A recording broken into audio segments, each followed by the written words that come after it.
Friends, मी Vishakha global online मराठीमध्ये आपल्या सर्वांचं स्वागत आहे. आजच्या व्हिडिओमध्ये आपण बघणार आहोत राष्ट्रसंत तुकडोजी महाराज नागपूर युनिव्हर्सिटी म्हणजेच RTMNU पेट 2021 साठी रिसर्च मेथोडॉलॉजी टॉपिकवर प्रॅक्टिस क्वेश्चन्स. आपण सिरीज चालू केलेली आहे, ज्याच्यामध्ये प्रॅक्टिस क्वेश्चन्स बघतो, जे आपल्याला येणाऱ्या पेट एक्झामसाठी खूप उपयुक्त ठरणार आहेत, हेल्पफुल ठरणार आहेत.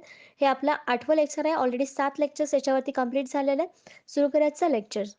लेक्चर सुरू करण्यापूर्वी जे स्टुडंट्स या पेटसाठी प्रिपरेशन करत आहेत, त्यांच्या प्रिपरेशनला बूस्ट करण्यासाठी, आणखीन स्ट्रॉंग करण्यासाठी आम्ही एक कंप्लीट कोर्स घेऊन आलो आहोत पेपर 1साठी. जसं आपल्याला माहिती आहे, की त्या पेपरमध्ये आपल्याला 2 सेक्शन असणार आहेत, ज्यामध्ये सेकंड सेक्शन हा तुमचा सब्जेक्टचा असणार आहे आणि फर्स्ट सेक्शनमध्ये तुम्हाला रिसर्च मेथॉडॉजी आणि जनरल ॲप्टिट्यूडवर क्वेश्चन येणार आहेत.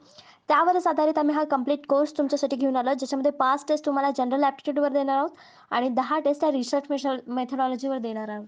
तसेच तुम्हाला नोट्स मिळणार आहेत, फुल सिलॅबस, जे मराठी आणि इंग्लिश दोन्ही लँग्वेजमध्ये असणार आहेत आणि तुम्हाला गायडन्स देखील मिळणार आहे. तर हे सगळं तुम्हाला ₹499 मध्ये मिळणार आहे आणि हे मिळवण्यासाठी फक्त दिलेल्या WhatsApp नंबरवरती मेसेज करायचा आहे. जर RTMNU ही एक्झाम, पेट एक्झाम जर तुम्हाला क्लिअर करायचं असेल, तर हा कोर्स तुम्हाला कंप्लीटली सपोर्ट करणार आहे. तर लवकरात लवकर हा कोर्स जॉइन करा. लास्ट लेक्चरमध्ये आपण हेच टॉपिक घेतले होते युनिट 1 मधले. आजही आपण तेच टॉपिक घेणार आहोत. त्याच्यावरचे 10 MCQs आणि 10 कन्सेप्ट त्यामागचे त्याचे एक्सप्लेनेशन आज आपण बघणार आहोत. बघूयाचा पहिला प्रश्न. And inductive theory is one that. प्रेरक सिद्धांत एक आहे की.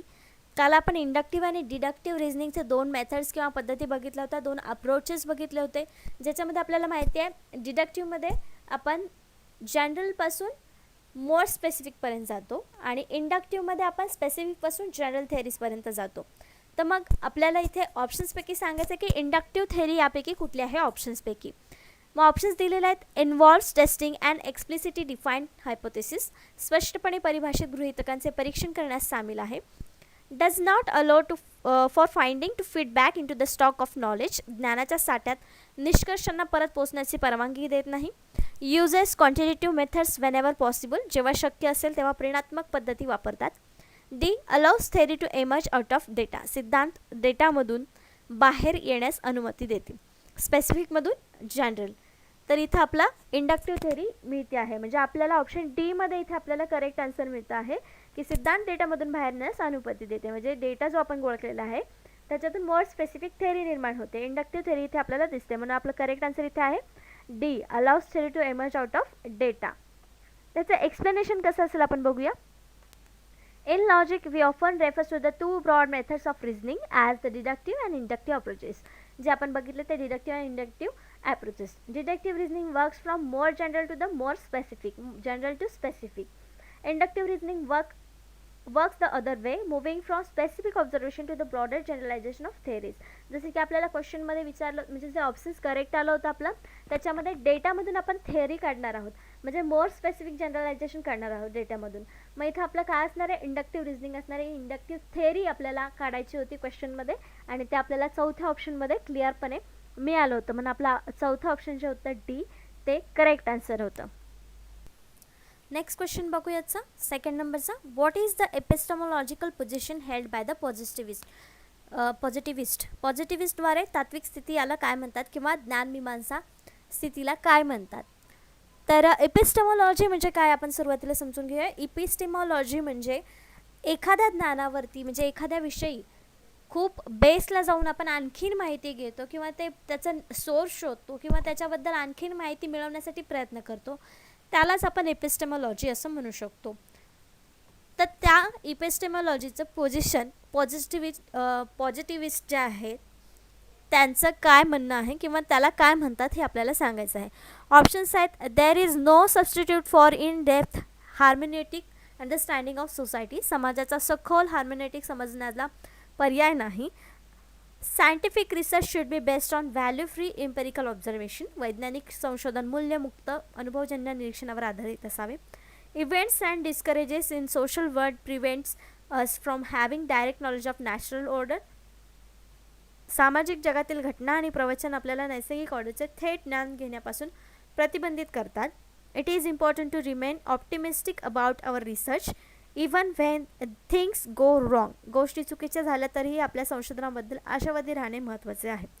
तर यापैकी कुठली गोष्ट आपल्याला जास्त पॉझिटिव्ह वाटते आहे, तर तेच आपल्या पॉझिटिव्हिस्टचं म्हणणं आहे किंवा त्यांचं पोझिशन जे आहे तीच आहे. तर यामधलं बी ऑप्शन जे आहे ते आहे scientific research should be based on value free empirical observation, म्हणजे मूल्यमुक्त असावं आणि अनुभवजन्य निरीक्षणावर आधारित असावं. त्यातूनच आपल्याला योग्य माहिती मिळेल आणि जे आपल्याकडे ऑलरेडी माहिती आहे त्याच्यावरचं आणखीन क्लिअर नॉलेज आपल्याला मिळेल. मग ऑप्शन बी जे आहे तेच आपलं करेक्ट आन्सर आहे की scientific research should be based on value free empirical observation. तर what is epistemological position held by positivist? That is scientific research should be based on value free empirical observation. तर हे आपल्याला सतत लक्षात राहावं म्हणून मी हे वाक्य 2-3 वेळेस रिपीट करते की आपल्याला कुठली पॉझिटिव्हिस्ट पोझिशन हेल्ड केली जाते एपिस्टेमॉलॉजिकलमध्ये, तर ही आपलं करेक्ट आन्सर इथे बी ऑप्शन आहे. Epistemology in business research as a branch of philosophy deals with the source of knowledge. तर epistemology म्हणजे काय? The source of knowledge थोडक्यात आपण म्हणू शकतो. Specifically, epistemology is concerned with possibilities, nature, sources and limitation of knowledge in field of study. Alternatively, epistemology can branded as study of criteria by which researchers classifies what does and does not constitute to the knowledge. In simple words, epistemology focuses on what is known to be true. It is way of thinking opposite to ontology. तर इथे एपिस्टेमॉलॉजी म्हणजे काय सांगितलेलं आहे त्यांनी की हे nature आहे, शक्यता आहे, सोर्सेस आहेत, लिमिटेशन आहे कशाचं? तर नॉलेजचं. मी सुरुवातीला सांगितलं की एपिस्टेमॉलॉजी म्हणजे नॉलेजच्याच रिलेटेड ही एक कन्सेप्ट आहे की त्याच्यावर आपण जास्तीत जास्त सर्च करणं, त्याच्यावरती खोलात जाऊन विचार करणं किंवा त्याच्याबद्दलची नवीन कन्सेप्ट पुढे आणणं, नवीन नॉलेज त्याच्यामध्ये ॲड करणं एखाद्या स्पेसिफिक कन्सेप्टवर किंवा त्याच कन्सेप्टवर, तेव्हा त्याला आपण एपिस्टेमॉलॉजी असं म्हणतो. नेक्स्ट क्वेश्चन बघतो आपण 3rd नंबरचा. The interpretivist view of social sciences is that, सामाजिक शास्त्राचे दुभाषिक मत असे आहे की, जसं आपण एका लेक्चरमध्ये बघितलं होतं की नॅचरल सायन्स आणि सोशल सायन्स हे 2 प्रकार आहेत सायन्सचे. तर त्याच्यामध्ये सोशल सायन्स म्हणजे सामाजिक शास्त्राचं दुभाषिक मत काय आहे ते आपल्याला ऑप्शन्सपैकी निवडायचं आहे, ऑप्शन्समधून सांगायचं आहे. तर आपल्या ऑप्शन्स आहेत A, their subject matter is fundamentally different to that of the natural science, त्यांचे विषय मूलभूत विज्ञानापेक्षा भिन्न आहेत. We should aim to achieve the interpretive understanding of social action, सामाजिक क्रियेचे व्याख्यात्मक आकलन साध्य करण्याचे आपले लक्ष आहे. It is important to study the way people make sense of their everyday worlds, लोक आपल्या दैनंदिन जगाविषयी ज्या पद्धतीने अर्थ काढतात त्याचा अभ्यास करणे महत्त्वाचं आहे. तर यापैकी कुठला ऑप्शन आपल्याला, आणि चौथा आहे ऑल ऑफ द अबोव वरील सर्व. तर सामाजिक शास्त्रामधलं कुठली गोष्ट याच्यामध्ये आपल्याला सगळ्यात जास्त महत्त्वाची वाटते आहे? तर यामध्ये सगळ्याच गोष्टी ज्या आहेत त्या महत्त्वाच्या आहेत सामाजिक शास्त्रामध्ये.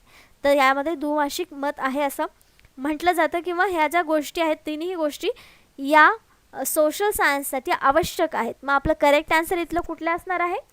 D, all of the above वरील सर्व ज्या गोष्टी आहेत त्याच्यामध्ये दुभाषिक मत आहे सामाजिक शास्त्राविषयी.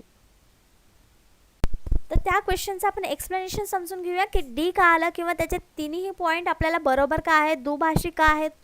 All of this answer reveals something about the interpretive view of social science. तर दुभाषिक मत जे आहे त्याच्याबद्दल काहीतरी ते सगळेच ऑप्शन्स आपल्याला सांगत आहेत. प्रत्येकजण प्रत्येक स्टेटमेंट त्याच्यातलं आपल्याला सोशल सायन्स म्हणजे सामाजिक शास्त्राच्या दुभाषिक मताबद्दल सांगत आहे. The approach is based on reaction of positivism insisting people are not objects. तर लोक जे आहेत सोशल सायन्समध्ये लोकांचा अभ्यास केला जातो, तर ते लोक जे आहेत ते वस्तू नाही आहेत किंवा त्यांचा वापर नॅचरल सायन्सच्या मेथोडॉलॉजी पद्धती वापरून केला जाऊ शकत नाही. त्यांच्यासाठी ते वेगळीच पद्धती वापरली जाते सोशल सायन्समध्ये त्यांचा अभ्यास करण्यासाठी. Most social phenomena are produce through human interaction, म्हणजे नवीन वस्तू किंवा नॉलेज जे आहे सोशल सायन्समधलं ते त्यांच्याशी इंटरॅक्शन करून किंवा त्यांच्याशी बोलून मगच काढलं जातं.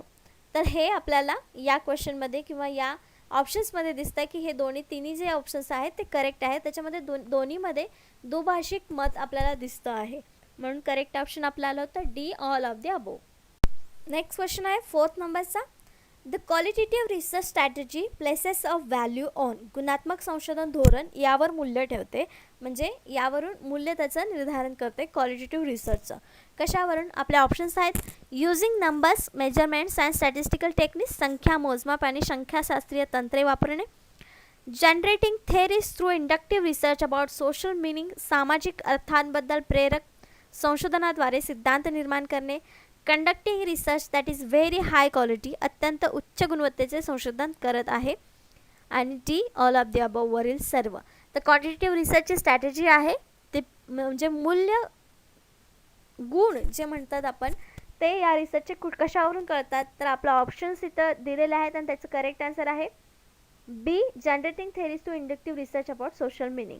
का बी आन्सर आलं? कारण क्वांटिटेटिव्हमध्ये जे नंबर्स येतात ते क्वांटिटेटिव्हमध्ये येतात, क्वालिटेटिव्हमध्ये नाही, म्हणून आपलं ऑप्शन ए कट झालं. डी, त्यातलं ए नाही आहे म्हणजे डी ऑप्शन आपलं नक्कीच नसणार आहे, म्हणजे ए आणि डी ऑप्शन्स कट झाले. सी आणि बीमध्ये करेक्ट आन्सर बी आला, कारण conducting research that is very high quality, अत्यंत उच्च गुणवत्तेचे संशोधन करणं म्हणजे ते मूल्य किंवा त्याची चांगली क्वालिटी आहे किंवा व्हॅल्यू आहे क्वालिटेटिव्ह रिसर्चची असं आपण म्हणू शकत नाही. मग इथे gathering theories through inductive research about social meaning, सामाजिक अर्थाबद्दल प्रेरक संशोधनाद्वारे सिद्धांत निर्माण करणे हेच आपलं इथे करेक्ट आन्सर असू शकतं. गुड व्हॅल्यू किंवा धोरण जे आहे ते याच्यावरतीच आपल्याला दिसतंय क्वालिटेटिव्ह रिसर्चचं, म्हणून आपला ऑप्शन बी बरोबर आहे. We expect all research to be carried out according to the highest quality standards, tested for the validity, reliability and subjected to the ethical consideration. तर आपण प्रत्येक रिसर्च जे आहे त्याच्यामध्ये हायेस्ट स्टँडर्ड म्हणजे उच्च दर्जा आणि क्वालिटी त्याची चांगली असावी हे एक्सपेक्ट करत असतो किंवा धारणा करत असतो, ज्याच्यामध्ये वैधता असली पाहिजे, विश्वसनीयता असली पाहिजे, या तर आपण सगळ्याच रिसर्चमधून एक्सपेक्ट करत असतो, सगळ्याच संशोधनामधून एक्सपेक्ट करत असतो. Some research studies number of things lack their insistence and frequency of occurrence in relationship of things to other along this dimensions we call this studies quantitative. तर ज्याच्यामध्ये आपण फ्रिक्वेन्सी काढतो म्हणजे वारंवारिता काढतो, ज्याच्यामध्ये आपण संशोधन करून वारंवारिता काढून त्यातले रिझल्ट्स काढतो, तर ते आपण क्वांटिटेटिव्ह रिसर्चमध्ये करतो. Qualitative studies on other hand study the reasons people why do think they do, म्हणजे क्वालिटेटिव्हमध्ये काय करतं की पीपल म्हणजे लोक असं का करतात त्याच्या मागचं कारण आपण शोधतो. How they feel about that, त्याच्याबद्दल ते लोक काय फील करतात. Their general likes and dislikes, त्यांच्या आवडी नावडी काय आहेत हे आपण याचा अभ्यास आपण क्वांटिटेटिव्हमध्ये संख्या येतात आणि क्वालिटेटिव्हमध्ये या प्रकारचे प्रश्न येतात. The problem is that quantitative studies frequently are interested in how many people feel the same way about something, and qualitative studies might want to show what percentage of respondents indicates particular feelings. For example, तर त्यांनी काय सांगितलेलं आहे, quantitative आणि क्वालिटेटिव्हमधला difference सांगितलेला आहे. क्वालिटेटिव्हमध्ये असं दिलेलं आहे की किती लोक एक सेम फिलिंग एक्सप्रेस करतात किंवा सेम फिलिंग सगळ्या लोकांना येते. नंबर जो आहे तो क्वांटिटेटिव्हमध्ये. तर क्वालिटेटिव्हमध्ये काय येणार आहेत की सेम फिलिंग किती % लोक करत आहेत. हा क्वेश्चन रिसर्चचा प्रॉब्लेम जो असेल तो असेल क्वालिटेटिव्हचा. तर एक्झाम्पल दिलं आहे, the real difference between them is more likely to be found in their underlying research orientation with quantitative approaches being associated with the positivism and objectivism and qualitativism approaches link to interpretive and constructivism.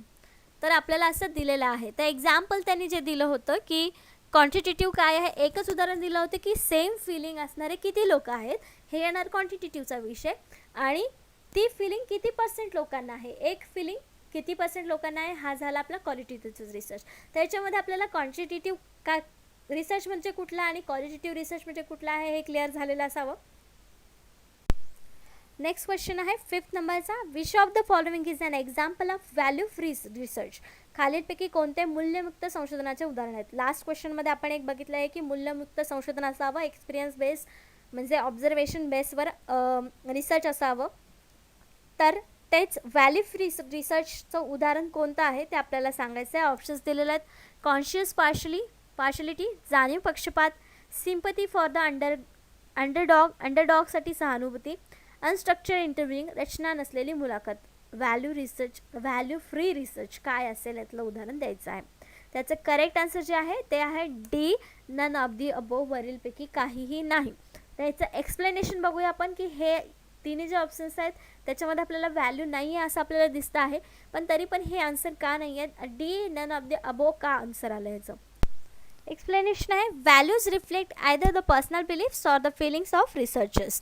तर value काय करत असतात, वैयक्तिक belief आणि feelings, रिसर्चर्सच्या भावना ज्या आहेत ते present करत असतात किंवा त्या दाखवत असतात व्हॅल्यूज.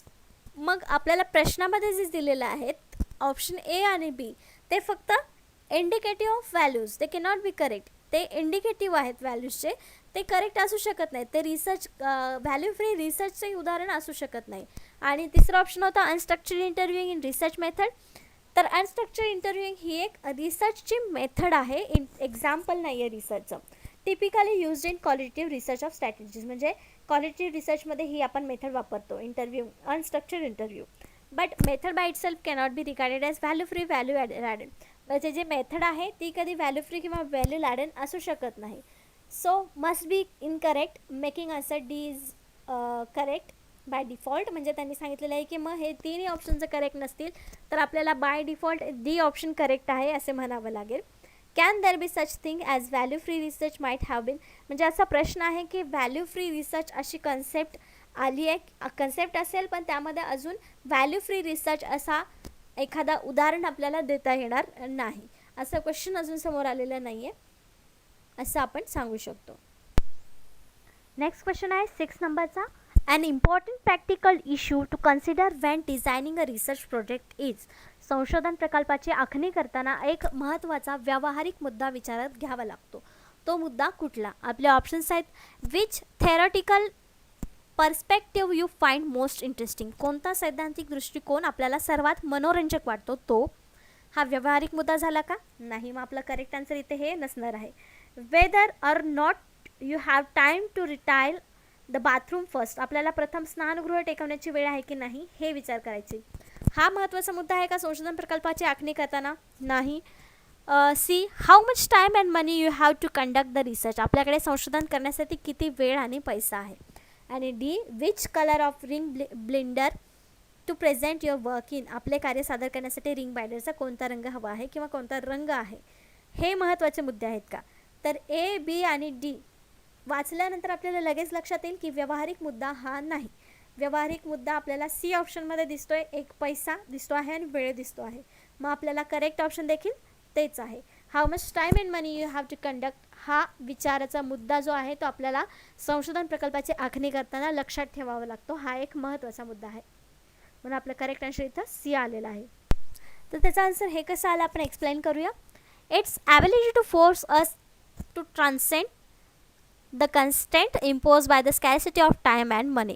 वेळ आणि पैशाच्या कमतरतेमुळे घालून दिलेल्या मर्यादा ओलांडण्यासाठी आपल्याला भाग पाडण्याची त्याची क्षमता आहे. At the outset we might persuade ourselves to tackle something we can achieve well even if it is not very exciting. जरी इंटरेस्टिंग नसेल, एक्साइटिंग नसेल, तरीसुद्धा आपण त्याच्यामध्ये काहीतरी अचीव करण्यासाठी जेव्हा प्रयत्न करतो तेव्हा त्यातून चांगलं काहीतरी आपल्याला मिळतं. जेव्हा पैसे आणि टाईम आपण मॅनेज करू तेव्हा, किंवा किती खर्च करण्याची आपली क्षमता आहे त्याच्यावरती. Rather than producing poor research on fascinating or important topic. Furthermore, we will force to consider target population and the likelihood of being able to construct probability samples. Practicality have to do with how you would implement your theoretical approach and the color of ring blender, while the certainty and important issue is an aesthetic choice. म्हणजे आपल्याला इथे सांगितलेलं आहे की जिथं रंग वगैरे विचारतात तर ते जे आहे ना, तर तो रंग वगैरे जे सौंदर्य म्हणजे खुलवण्यासाठी किंवा सजावटीसाठीचा आहे. पण सर्वात पहिला जो पॉईंट आहे आपल्याला संशोधनाचा आराखडा तयार करण्यासाठी लागणार आहे तो आपल्याला टाईम किती आहे, आपण त्याच्यासाठी टाईम किती देणार आहे आणि मनी किती लागणार आहे, हा व्यावहारिक मुद्दा आपल्याला तिथे लक्षात घेतला पाहिजे. म्हणून आपलं करेक्ट आन्सर हे आलं होतं. नेक्स्ट क्वेश्चन आहे 7th नंबरचा. The constructionist ontological position suggest that. Last क्वेश्चनमध्ये आपण बघितलं तर epistemological position positivist suggest that. आता आहे the constructionist ontological position suggest that. बांधकाम व्यवसायातील अँटॉलॉजिकल स्थिती सूचित काय करते? ऑप्शन्स आहेत. Social phenomena that their meanings are constantly being accomplish by social actors. सामाजिक घटना आणि त्यांचे सर्व अर्थ सामाजिक कलाकाराकडून सतत केले जात आहेत. Individuals are born into the world of rule and structures that they cannot change. व्यक्ती आणि नियम संरचना जगात जन्माला येतात ज्या त्यांना बदलू शकत नाहीत. Building and construction work present an ideal opportunity to exercise the sociological imagination. इमारत बांधकाम कार्य समाजशास्त्रीय कल्पनाशक्तीचा उपयोग करण्याची एक उत्तम संधी आहे. Social facts and objects have an external reality independently of the people who perceive them. सामाजिक तथ्य आणि वस्तूंचे बाह्य वास्तव आहे जे स्वतंत्रपणे समजतात अशा लोकांचे असते. तर नेमकं बांधकाम व्यवसायातील अँटॉलॉजिकल स्थिती सूचित काय करतं? तर आपल्या इथे करेक्ट आन्सर आहे A. Social phenomena and their meanings are constantly being accomplished by the social actors. सामाजिक घटना आणि त्यांचे अर्थ सामाजिक कलाकाराकडून सतत केले जात असतात हे आपल्याला इथे सूचित करतं. तर ऑन्टॉलॉजी म्हणजे काय? The science of or study of being and it deals with the nature of reality. तर म्हणजे असणं, फॅक्ट जे आहे, रियालिटी जे आहे, त्याचं जे विज्ञान आहे त्याला आपण ऑन्टॉलॉजी असं म्हणू शकतो. म्हणजे नेचरची जी रियालिटी आहे त्याला ऑन्टॉलॉजी असं म्हणतो.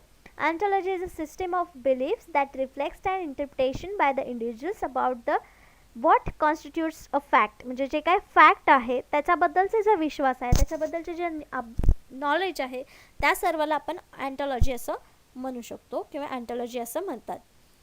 The two main ontological positions in the social sciences are objectivism and constructivism.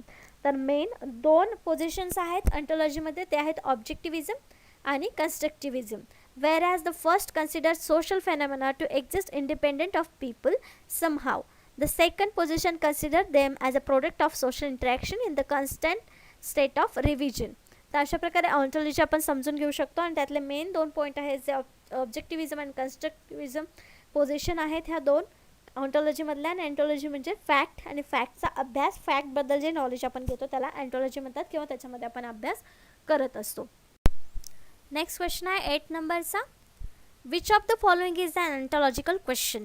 तर अँटॉलॉजीवरचाच प्रश्न आपल्याला आता आलेला आहे की अँटॉलॉजी म्हणजे काय आपल्याला समजलं, तर त्याच्यावरचा प्रश्न कसा असू शकतो ते आपल्याला ऑप्शन्समधून सांगायचं आहे. पुढीलपैकी कोणता अँटॉलॉजिकल प्रश्न आहे? ऑप्शन्स आहेत should I use questionnaire or interviews in my project. मी माझ्या प्रकल्पात प्रश्नावली किंवा मुलाखती वापरू. What can be consider acceptable forms of knowledge. ज्ञानाचे स्वीकार्य प्रकार मानले जाऊ शकतात कोणते? How long is it since I last visited the dentist. मी दंतचिकित्सास अंतिम वेळी भेट दिली तेव्हापासून किती काळ आहे? Do social entities have an objective reality external to the social actors. सामाजिक कलाकारांना वस्तुनिष्ठ वास्तविकता असते आणि सामाजिक कलाकारांना ते बाह्य असतात.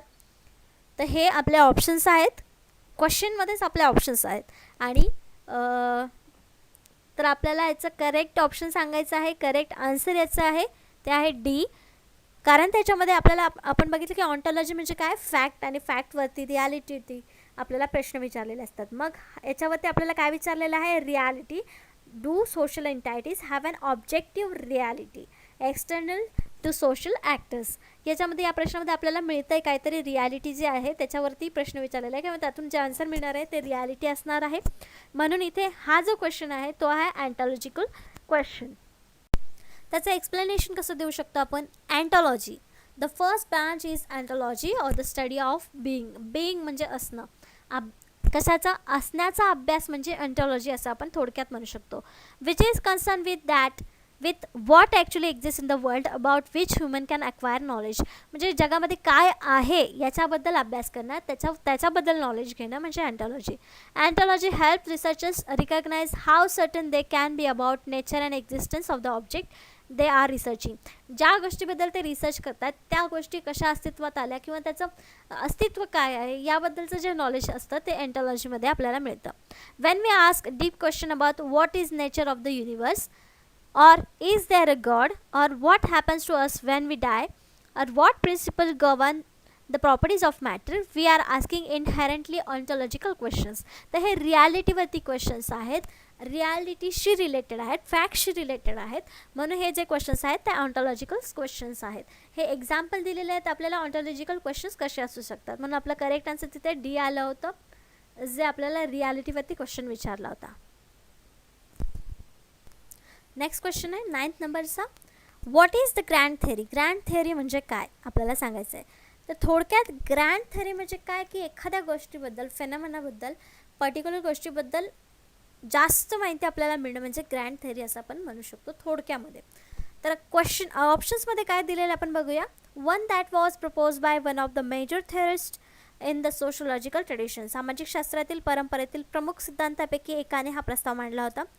One that is highly abstract and makes broad generalisation about the social world. एक अत्यंत मूर्त आणि सामाजिक जगाबद्दल व्यापक सामान्यीकरण करते.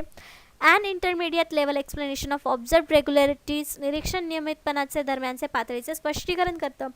D a particularly satisfactory theory that makes the researcher feel happy. एक विशेषतः समाधानकारक सिद्धांत ज्यामुळे संशोधकास आनंद होतो. त्याचं करेक्ट आन्सर आहे B, one that is highly abstract and make broad generalisation about social world. तर ग्रँड थेअरी हा जो विषय आहे किंवा कन्सेप्ट आहे ती सोशल सायन्स किंवा सोशल वर्ल्डशी रिलेटेड आहे, ज्याच्यामध्ये ब्रॉड कॅटेगरीमध्ये आपण एखादा स्पेसिफिक फेनॉमेनाचा स्टडी आपण जास्त मोठ्या प्रमाणात करत असतो. म्हणजे एक अत्यंत अमूर्त आणि आहे आणि सामाजिक जगाबद्दल व्यापक सामान्यीकरण करते, त्याला ग्रँड थेअरी असं म्हणतो. Grand theory is a term coined by American sociologist C. Wright Mills in the sociological imagination to refer the form of highly abstract theorizing in which formal organization and arrangement of concept takes priority over understanding the social reality. Social reality जी काही आहे ते समजून घेण्यासाठी ही concept आपण इथे वापरतो आहोत, ज्याला बोलतो आपण grand theory. In his view grand theory is more less separate from concrete concerns of everyday life and it's variety in time and space. तर ही जी थेअरी आहे ती आपल्याला more or less separate from बाकीचे जे थेअरीज आहेत त्याच्यामधून वेगळी आहे असं आपण म्हणू शकतो. तर ग्रँड थेअरी म्हणजे थोडक्यात काय, तर सोशल रियालिटीचा अभ्यास करण्यासाठी ही थेअरी आपण वापरतो. नेक्स्ट क्वेश्चन आहे 10th नंबरचा. Why might we say that quantitative research also try to study social meanings. आपण असे म्हणू शकतो की परिणात्मक संशोधन सामाजिक अर्थाचा अभ्यास करण्याचा देखील प्रयत्न करतं. तर क्वांटिटेटिव्हमध्ये आपण बघितलं की सांख्यिकीय माहिती वापरून जी काय माहिती आपण गोळा करतो किंवा रिसर्च करतो तो क्वांटिटेटिव्ह रिसर्च असतो. पण असं देखील आपण असं म्हणतो की परिणात्मक संशोधन देखील सामाजिक अर्थाचा अभ्यास करण्याचा प्रयत्न करत आहे, असं कुठल्या याच्यावरून म्हणू शकतो. ऑप्शन्स दिलेले आहेत त्यापैकी एक करेक्ट ऑप्शन आपल्याला निवडायचं आहे. ऑप्शन्स आहेत because the method they use most in that interview, कारण त्यांनी सर्वात जास्त वापरलेली पद्धत म्हणजे सखोल मुलाखत. Because their written reports usually refers to the interpretivist epistemology, कारण त्याचे लिखित अहवाल सहसा इंटरप्रिटिव्हिस्ट इपिस्टेमॉलॉजी संदर्भ घेतात. Because survey and questionnaire are use to examine attitudes and opinions, कारण सर्वेक्षण प्रश्नावली वृत्ती आणि मते तपासण्यासाठी वापरली जातात. Because they observe human behaviour in laboratory, कारण ते प्रयोगशाळेत मानवी वर्तन पाहतात. त्याचं करेक्ट आन्सर एकच असणार आहे, ते म्हणजे सी, ज्याच्यामध्ये क्वेश्चनायर आणि सर्वे वापरला जातो की लोकांचं मतं आणि वृत्ती तपासण्यासाठी किंवा त्यांचे मतं घेण्यासाठी. पण डेटा गोळा करण्यासाठी आपण हीच पद्धत वापरतो आणि क्वालिटेटिव्हमध्ये देखील आपण तीच पद्धत वापरतो. म्हणून या ऑप्शनमुळे आपण असं म्हणू शकतो की क्वांटिटेटिव्ह रिसर्च जो आहे, परिणात्मक संशोधन जो आहे, तो सामाजिक अर्थाचा अभ्यास करण्याचा देखील प्रयत्न करतो, कारण याच्यामध्ये वृत्ती आणि मतं देखील आपल्याला कळतात. A lot of difficulties between quantitative and qualitative research stem from the consideration of meaning. आपल्याला भरपूर वेळेस कन्फ्युजन देखील झालं असेल की क्वांटिटेटिव्ह आणि क्वालिटेटिव्हमध्ये फरक काय आहे, त्याचा अर्थ वेगवेगळा काय आहे. It is argued that quantitative studies can reveal statistic but not those factor which produce the statistics. म्हणजे क्वांटिटेटिव्हमध्ये असं आर्ग्यू केलं जातं किंवा वाद आहेत की क्वांटिटेटिव्हमध्ये जो स्टडी अभ्यास करतो आपण त्याच्यामध्ये स्टॅटिस्टिक्स फॅक्टर्स यूज होतात. जे स्टॅटिस्टिक काढण्यासाठी जो डेटा आपण गोळा करतो किंवा डेटा जो वापरला जातो तो त्याच्यामध्ये येत नाही. Furthermore although what things are and what they mean fundamentally different, म्हणजे जे काय आहे आणि ज्याचे काय आपण त्याचा अर्थ निघतो ह्या दोन्ही गोष्टी मूलतः वेगळ्या आहेत. It is and meaning of things that shape people relationship with the world around them. On the other hand there can be little doubt that quantitative social research really are driven by the need to understanding meaning. So the argument is really between efficiency of method they such use to uncover it. Questionnaires really do try find out the people attitude and opinions, even if the results are shows as number of people with a particular attitude rather than the reasons for the holding attitude. त्याच्यामध्ये आपल्याला काय सांगितलेलं माहिती आहे की questionnaire जे आपण use करतो आहोत त्याच्यामुळे खरंच क्वांटिटेटिव्ह रिसर्च जो आहे तो क्वालिटेटिव्ह रिसर्चची क्वालिटी घेऊ शकतो किंवा त्याच्यामध्ये ते एक्सप्लेन करण्याची ताकद त्या पद्धतीमुळे आहे किंवा क्वेश्चनायरमुळे आहे. तर अशा प्रकारे आजचे आपले 10 प्रॅक्टिस क्वेश्चन्स आणि 10 कन्सेप्ट ज्या आहेत त्या आपल्याला इथे झालेल्या आहेत. नेक्स्ट लेक्चरमध्ये आपण नेक्स्ट युनिटवरच्या नेक्स्ट कन्सेप्ट आणि नेक्स्ट प्रश्न बघणार आहोत. आजच्या सेशनसाठी थँक्यू.